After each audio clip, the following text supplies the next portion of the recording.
എല്ലാ തെരഞ്ഞെടുപ്പുകളിലും വിജയിക്കുമ്പോൾ ക്രെഡിറ്റ് മറ്റുള്ളവർക്കും പരാജയപ്പെടുമ്പോൾ പ്രസിഡന്റിനുമാണ്. സ്വാഭാവികമാണല്ലോ. അത് ഞാനത് കേൾക്കാൻ വിധിക്കപ്പെട്ടവനാണ്. അതുകൊണ്ട് അതിലെനിക്ക് പരാതിയില്ല. പക്ഷെ ഞാൻ പറയുന്നതും നിങ്ങൾ കേൾക്കണം. പാലക്കാട് മാത്രമല്ല, ഞങ്ങൾ എല്ലാ സ്ഥലത്തും പ്രവർത്തിച്ചിട്ടുണ്ട്. ഞാൻ അതിൻ്റെ ഓരോന്നോരോന്ന് പറയാം. പാലക്കാട് സ്ഥാനാർത്ഥി നിർണയം പാളി. ഇതാണ് നിങ്ങളുടെ അടുത്ത ചോദ്യം. ഇതല്ലേ നിങ്ങൾ ചോദിക്കാൻ പോകുന്നത്? ഞാൻ അങ്ങോട്ട് പറയാം. ഞാൻ പറയട്ടെ. Let me complete sir. അല്ലല്ല, ഞാൻ ചോദിക്കട്ടെ. പറഞ്ഞോ, ആര് പറഞ്ഞു എന്നല്ല. അല്ലല്ല, നിങ്ങൾ പറയാൻ സമ്മതിക്കുന്നില്ലെങ്കിൽ പിന്നെ എന്ത് ചെയ്യാൻ? എന്നെ നിങ്ങൾ പറയാൻ അനുവദിക്കും. എല്ലാ തെരഞ്ഞെടുപ്പുകളിലും സ്ഥാനാർത്ഥി നിർണയത്തിന് നിയതമായ ഒരു രീതി ഞങ്ങൾക്കുണ്ട്. ഇത്തവണയും അത് തന്നെയാണ് എല്ലായിടത്തും സംഭവിച്ചത്. ഉദാഹരണത്തിന് പാലക്കാട് സ്ഥാനാർത്ഥി നിർണയത്തിന് ഞങ്ങളെ പാർട്ടിയുടെ കോർ കമ്മിറ്റി ചുമതലപ്പെടുത്തിയത് ബഹുമാന്യനായിട്ടുള്ള മുൻ സംസ്ഥാന അധ്യക്ഷൻ ശ്രീ കുമ്മനം രാജശേഖരൻ. അദ്ദേഹം പാലക്കാട് പോയി എല്ലാ കക്ഷികളെയും എന്ന് പറഞ്ഞാൽ ബന്ധപ്പെട്ട എല്ലാവരെയും, പഞ്ചായത്ത് തലം മുതൽ പ്രവർത്തിക്കുന്ന എല്ലാവരെയും ഇൻഡിപെൻഡന്റ് ആയിട്ട് ഓരോരുത്തരായിട്ട് കണ്ട്, ഇൻഡിവിജ്വലി കണ്ട് അഭിപ്രായ സമാഹരണം നടത്തി 3 പേരുകൾ അവിടെ വന്നു. ഈ 3 പേരുകൾ അടങ്ങുന്ന പട്ടിക വിശദമായിട്ട് 4 മണിക്കൂർ നീണ്ട സംസ്ഥാന തെരഞ്ഞെടുപ്പ് കമ്മിറ്റി യോഗം നിങ്ങളെല്ലാം റിപ്പോർട്ട് ചെയ്തതാണ് കൊച്ചിയിൽ. ആ തെരഞ്ഞെടുപ്പ് കമ്മിറ്റി യോഗം ഓരോരുത്തരെയും സംബന്ധിച്ച് ചർച്ച നടത്തി. നിർഭാഗ്യവശാൽ വന്ന പേരുകൾ 2 പേർ മത്സരിക്കാനില്ല, സന്നദ്ധത കാണിക്കുന്നില്ല എന്നുള്ള അഭിപ്രായമാണ് പറഞ്ഞത്.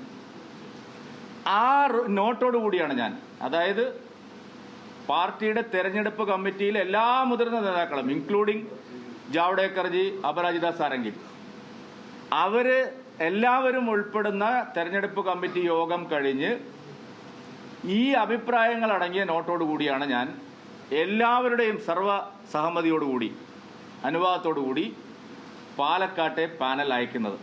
പറയട്ടെ. അങ്ങനെ 3 പേരടങ്ങുന്ന പട്ടിക തന്നെയാണ് അയച്ചത്. പക്ഷെ ഒരു നോട്ട് അതിന്റെ കൂടെ വെച്ചു. ഇതാണ് മറ്റ് 2 പേർ പറഞ്ഞിരിക്കുന്ന അഭിപ്രായങ്ങൾ.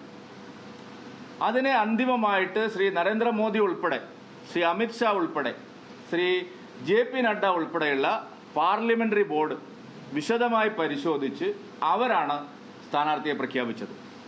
ഇത് തന്നെയാണ് ചേലക്കരയിലും സംഭവിച്ചത്. ഇത് തന്നെയാണ് വയനാട്ടിലും സംഭവിച്ചത്. ഇത് തന്നെയാണ് കഴിഞ്ഞ ലോക്സഭാ തെരഞ്ഞെടുപ്പിൽ 20 മണ്ഡലങ്ങളിലും സംഭവിച്ചത്. സ്ഥാനാർത്ഥി നിർണയം ഏതെങ്കിലും ഒരു വ്യക്തി നടത്തുന്ന പതിവ് ഭാരതീയ ജനതാ പാർട്ടിയിലില്ല. ഇനി സ്ഥാനാർത്ഥിയായി ഇപ്പോൾ മത്സരിച്ച ആള് അവസാന നിമിഷം വരെ എന്നെ മത്സരിപ്പിക്കരുത് എന്നുള്ള നിലപാടാണ് സ്വീകരിച്ചത്. അവസാന നിമിഷം വരെ. പക്ഷെ ഗത്യന്തരമില്ലാതെ അദ്ദേഹത്തോട് മത്സരിക്കാൻ ഞങ്ങൾ ആവശ്യപ്പെടുകയാണ്. അദ്ദേഹത്തിന്റെ പേരും കൂടി വെട്ടിയിട്ട് അയച്ചു കഴിഞ്ഞാൽ തീർച്ചയായിട്ടും അതൊരു ശരിയായ നിലപാടായിരിക്കില്ല. അതുകൊണ്ട് കൃഷ്ണകുമാറിനെ സംബന്ധിച്ച് എല്ലാ തെരഞ്ഞെടുപ്പുകളിലും മത്സരിക്കുന്ന ആൾ അങ്ങനെയല്ല. അദ്ദേഹം പാലക്കാട് മണ്ഡലത്തിൽ ഇതുവരെ മത്സരിച്ചിട്ടില്ല. അദ്ദേഹം ലോക്സഭയിൽ മത്സരിച്ചിട്ടുണ്ട്, മുനിസിപ്പാലിറ്റിയിലും മത്സരിച്ചിട്ടുണ്ട്, മലമ്പുഴയിലും മത്സരിച്ചിട്ടുണ്ട്. മലമ്പുഴയിൽ അദ്ദേഹം 3000 വോട്ടിൽ നിന്നാണ് 50,000 വോട്ടിലേക്ക്, നിങ്ങൾക്ക് കണക്കുകൾ കയ്യിലുണ്ടല്ലോ, 3000 വോട്ടിൽ നിന്ന് 50,000 വോട്ടിലേക്ക് മലമ്പുഴ പോലുള്ള ഒരു ചുവപ്പ് കോട്ടയിൽ വെന്നിക്കൊടി പാറിച്ചിട്ടുള്ള ആള് തന്നെയാണ്. ഇപ്പോൾ പരാജയപ്പെടുമ്പോൾ എല്ലാം അദ്ദേഹം മോശക്കാരനാണെന്ന് നിങ്ങൾ പറഞ്ഞാൽ അത് ഞാൻ പറയുന്നില്ല. അത് എങ്ങനെ പറയാൻ പറ്റില്ല. ഇതെല്ലാം നിങ്ങൾക്ക് അറിയുന്ന കാര്യമാണ്. അത് അടിരിക്കട്ടെ. ഇനി അത് അടുത്തടുത്ത് ഇനി ഈ കാര്യത്തിൽ ഒരു സംശയത്തിനും നിങ്ങൾക്ക് പിന്നെ ഞാൻ മറയില്ലാതെ മറുപടി പറയും. ഈ തെരഞ്ഞെടുപ്പിനെ സംബന്ധിച്ച് എല്ലാ ചോദ്യങ്ങളും